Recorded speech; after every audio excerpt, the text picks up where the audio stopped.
Hey guys, it's Mad. Welcome back to my channel and welcome to my channel if you are new. 1, 2, 3, funky.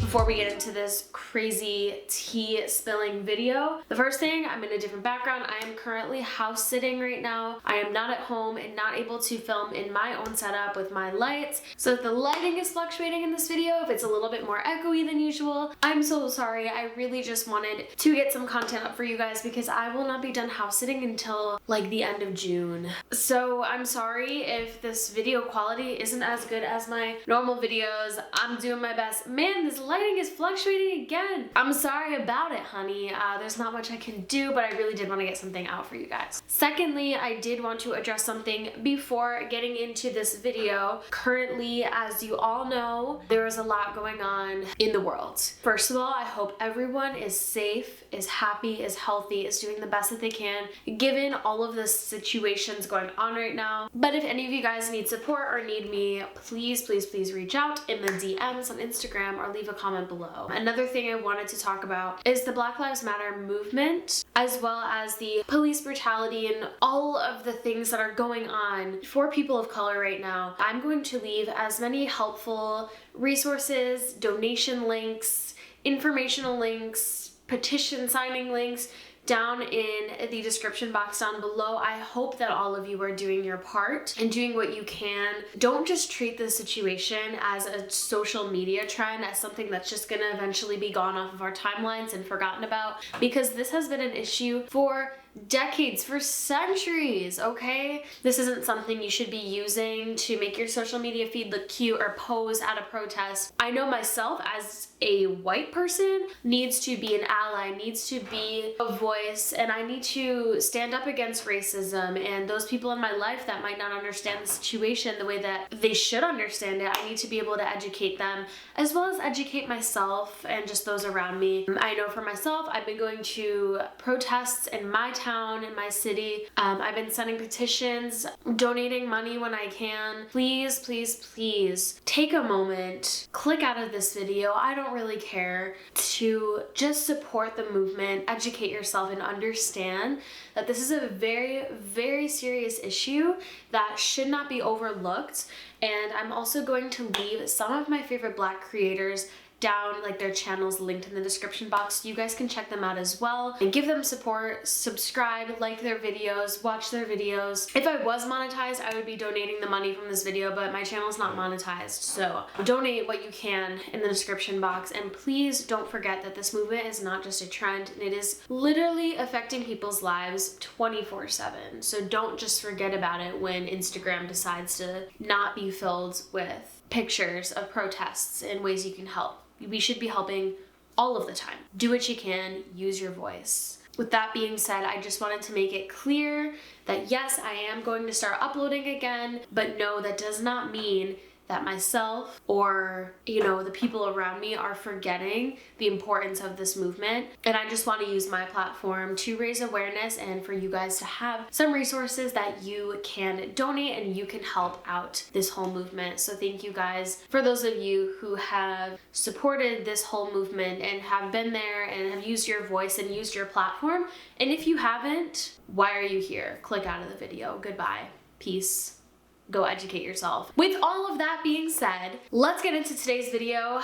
There is a lot to talk about, honey. As you guys know, I am a former Sephora employee, actually assistant manager, education manager, senior education consultant was my official title. Basically, it was the beauty manager on the top and me right below her, and it was a wreck. It was not cute, it was not fun. If you want more detail about my experience working at Sephora, I will put that video up here in the description box, whatever, just so you guys can check it out and see my experience. So I thought that I would compile a little list of the top 10 secrets Sephora employees don't want you to know. And these are gonna be juicy. These are gonna be some dirty little secrets that none of y'all managers want the public to know, but honey, I'm here to tell you all of it. Let me just tell you, it's not just gonna be, we don't like when people use the testers without a disposable wand. We all know that. These are gonna be a little bit more juicy, a little bit more edgy, and I just wanna say that all of this is based off of my experience in my store as a Sephora Inside JCPenney employee, which Sephora Inside JCPenney is going through a lot right now. If you don't know what's going on,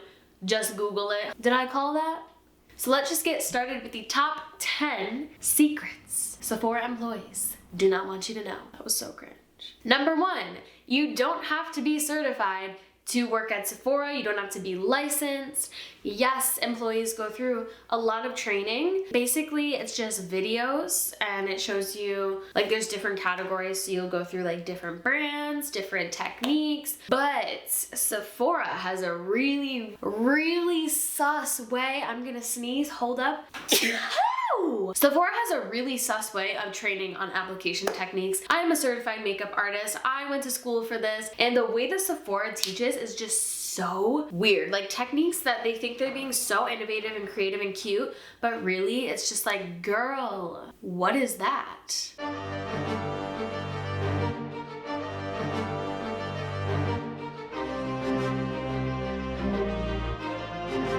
But yes, you do not have to be certified, licensed, anything to work at Sephora. It is fully just like, oh, I'm self-taught. If y'all watched my last video about my Sephora experience, you know my girl Tammy, my manager, my store's beauty manager, homegirl did not know a thing about makeup application. You would hear her foundation brush like slapping a girl's face from the other side of the beauty studio. Like, girl. Number 2, Sephora as a whole. I would say Sephora Inside JCPenney specifically. I'm not sure about freestanding, but Sephora Inside JCPenney is all about the sales. It is not about the client at all, no matter how they slice it to you, honey. It is all about the sales, okay? For example, in our monthly education, when our area education manager would come in, they would kind of make it like seem like they were teaching us about the products and stuff, but really they would all just tie it in to building a basket. Here's an example I can give you. Let's say someone comes in, they say, I have a dry skin, I'm looking for a full coverage foundation. Sephora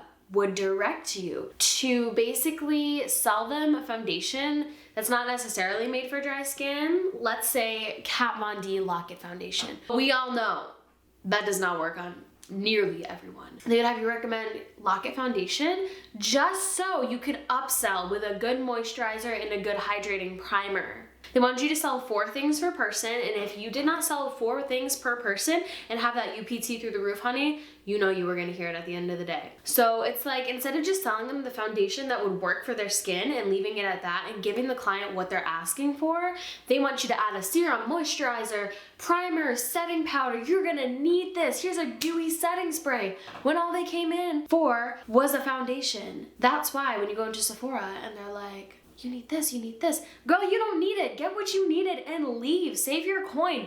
Leave. Get your foundation and leave. Honestly, do your research ahead of time, because y'all know those beauty managers are pushing sales. I get it, at the end of the day, it's a business. Y'all need to make a profit, but treat your clients like people first. Make money second, and the money will come to you. When Kat Von D's anti-back scandal happened, obviously Kat Von D products were all going on clearance, all showing up in TJ Maxx, and sales were increasingly going down. All of a sudden, there's like a contest to see who can sell the most Kat Von D, or to try to get the percentage up. So we would be pushing her trash products to customers when they weren't even asking for that. Number 3, like a lot of these I wrote like full paragraphs about, but number 3, I wrote one simple sentence. The brushes ain't clean, honey. So basically every night we are supposed to wash our brushes, and we have assigned brush belts, but I know in my store, my beauty manager, Tammy, she would take brushes out of everyone's belts, leave them really dirty, not wash them at night, and go on with her life. Basically, we never had the chance to actually clean our brushes. Like, our manager did not allot time for that, and I tried really hard to advocate for that as the assistant manager,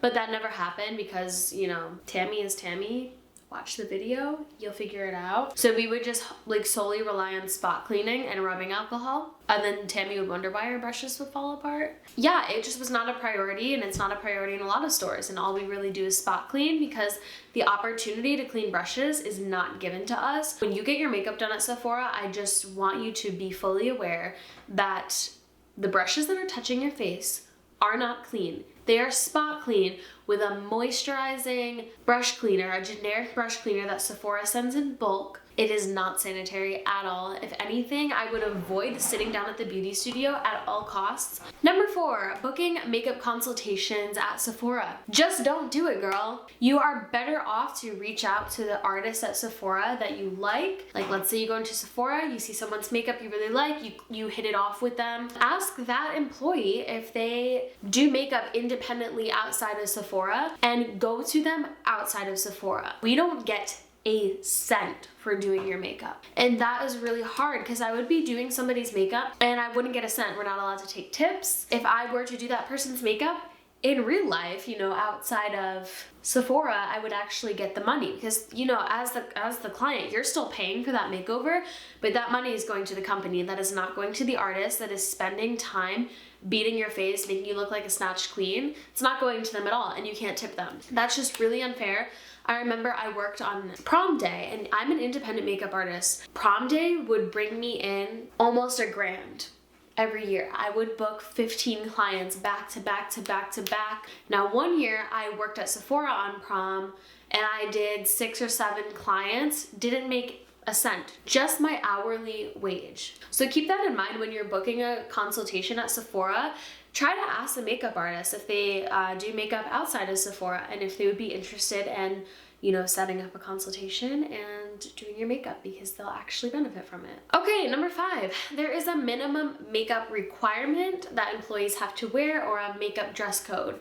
So you had to have foundation, you had to have blush, bronzer, highlight. Your face had to be beat. It had to be beat, and it had to be all Sephora products too. We had to wear a certain amount of products. They had to be from Sephora, and if they weren't, like let's say, like today I'm wearing the Jeffree Star Morphe eyeshadow palette. If I wore this to work, when I got to work, I would have to find a palette in the store that we specifically carried that looked similar to these colors. So when clients would ask me, hey girl, what's on your eyes? I would say, oh, it's the Anastasia Modern Renaissance palette. Girl, it's not. It's Jeffree Star Morphe. Go down to Ulta on the other side of the mall and cop it because it's half the price, honey. I hated lying to clients. Honestly, I'd be like, if my manager was sitting there, yeah, it's Anastasia. And then I'd be like, girl, it's NYX. Okay, number 6. So we aren't allowed to say that products are bad. Even if it is bad and we don't like it, we have to lie. Let's use Kat Von D Lock-It Foundation so we're not dragging too many products in this video. Let's say it's an older client with mature, dry skin, you know, getting some deeper set wrinkles. And she says, I would love to try the Kat Von D Lock-It Foundation. How do you think this would work for me? Personally, I'd be like, girl, it's a great foundation, but it doesn't work for me and it probably won't work for you. Let's show you something that would work. But no, our manager encouraged us to be like, oh yeah, it'll work so good for you. Let's throw in a hydrating primer and a smoothing primer so that, you know, it sits better on the skin, just to upsell. Instead of just giving the customer what they want, you know, we can't say this product sucks. You know, you couldn't just say, girl, I know right off the bat this isn't gonna work on your skin. It's not a good product for you. Even if you're asking an opinion of a Sephora employee, 9 times out of 10, they're gonna tell you it's good, even if it's trash. Number 7, we throw away all returns. Unless it's brand new, it gets thrown away. Since we were Sephora inside JCPenney, we don't carry a lot of like the luxury brands. Let's say like Hourglass we didn't have, Charlotte Tilbury, Natasha Denona. So whatever brands we didn't carry, let's say somebody returned a limited edition Natasha Denona, you know, $150 eyeshadow palette. If they returned it in our store, even if it was brand new inside the packaging, we had to throw it away. We had to destroy it and throw it down the garbage chute, okay? I get emotional just thinking about the times that I dumped hundreds and hundreds, probably thousands of brand new products down the garbage chute. You know, some people think that we get to take it home or we get to keep it. Some people are just like kind of hoping that we don't have to do this, but It is true, we do. If it can go back on the shelf and we are 100% sure it's not used, then we can put it back on the shelf. But if it's a brand we don't carry, or if it was used once, or if we're not sure, it goes right in the garbage. Number 8, we're encouraged to hype up customers even if it looks bad. I wouldn't do this personally. I'm gonna be straight up honest with you. If you say, does this color look good on me? I'll say, I like the color, but I think this might look better on you or might suit your skin tone a little bit more. My manager would be like, yes, queen, if it was the wrong foundation shade or the wrong powder shade or the wrong concealer shade, just to make the sale. When that client goes home, and they look at their face, they're gonna come back. They're gonna return it. The majority of the returns in my store were literally from our own beauty manager who doesn't know anything about makeup to begin with. But yeah, she would just lie to customers and then wonder why they would return the product the next day. Number 9, employees are going to pressure you to buy things. That is how we're trained. That is what our manager is whispering in our ear. That is what corporate is whispering in our ear. That is even what JCPenney is whispering in your ear. It's always about the sales. You're going to be pushed to buy a full routine. As I've said, if you come in for one eyeshadow palette that's like limited edition and you're like waiting in line to get it, an employee's gonna come over with a brush set, an eye primer, a mascara, then they're gonna do the full snatched eye for you, and then they're gonna expect you to buy the whole thing, and they're gonna say things like, I'm just gonna put this in your basket for you. Oh my gosh, it's such a great deal because you're getting this much product for such a good price. Just little things that they'll tie in that corporate is teaching them to say, and it's almost like brainwashing, honestly. Like, managers are constantly pushing you to buy the whole routine. You can't just come in for a cleanser without someone being like, cleanse, treat, moisturize, cleanse, treat, moisturize. And then you get to the register, honey, and they're like, oh, do you have a good moisturizer to go with this cleanser? Girl, thank you. Next. Number 10. This is the point I've never seen anyone on the internet ever talk about before, so I don't know if it was like specific to my store, but it's crazy, okay? You're not gonna wanna miss this. My store, corporate, if you're watching, tune in, honey, take notes. My store would bribe customers with free products, free samples, a box of goodies to sign up for the JCPenney credit card. If you're watching this and this ever happens to you, you're ever in a Sephora store and they try to bribe you with free products to sign up for a credit card, run and call corporate. Run and call corporate because that is illegal, okay? That is not cute. I suggested so many times to my manager, this is not okay. We should not be doing this. We need to cut this out of our routine. We can get in trouble. And it continued to go on. Tell me why when corporate would come for their visits, we would all of a sudden hide this goodie box that we were bribing people with. That is not okay. And I'm like getting really serious right now because there were clients who would say to me, no, I can't apply for the credit card. I'm trying to build my credit to buy a home, to buy a new car, to pay for my wedding, to pay for my tuition. And you want me to say, but you get this free goodie box if you sign up. That's all I have to say about that. That's the tea. Alright guys, I know I got a little rowdy, a little passionate in this video, so I'm sorry if it like scared you off. I promise I am much more chill most of the time. I really hope you guys enjoyed this video. I hope when you're shopping at Sephora, you keep these things in mind. Go into the store, get what you need and leave, and don't get harassed by any people that are working. I know this video will probably mess up my chances of ever being able to work with Sephora, ever being able to do anything with them as a company, and that is okay with me because I, as y'all know, will not work for a company, will not collab with a company, will not be sponsored by a company that treats their employees and especially treats their clients the way that they treat their clients. Because I have seen it firsthand. I was in that store for 2 years and it is absolutely despicable. Go to Ulta. I've always had good experiences at Ulta, always. I've never had a bad experience at Ulta. The girls that work at my Ulta are so nice. They are over the top nice. They're so talented. And Ulta, I feel like, has so much more opportunity than Sephora. Not that I know personally because I've never worked at Ulta. Sephora's opportunity to grow is very limited. It's very biased. You can watch my last video about Sephora to learn more about that. Support indie brands, shop online for makeup, Support brands that you know are run by good people. I love y'all the most. Thank you so much for watching this video. I hope you learned something. I hope you enjoyed it. At the end of the day, I hope it was at least funny for you. I know I'm very, very serious in this video, but I hope you did enjoy it. If you haven't already, make sure you subscribe to my channel. Make sure you give this video a thumbs up if you liked it. I love you all. I hope you're staying safe out there. Like I said before, check the links in the description box to support the Black Lives Matter movement. Donate, repost, sign, fight if you can, if you're able, if you're healthy. Please just do what you can do to help. And I love you guys. Thank you so much for the support, and I will see you in my next video. I love you all so much. Bye! 1, 2, 3, funky.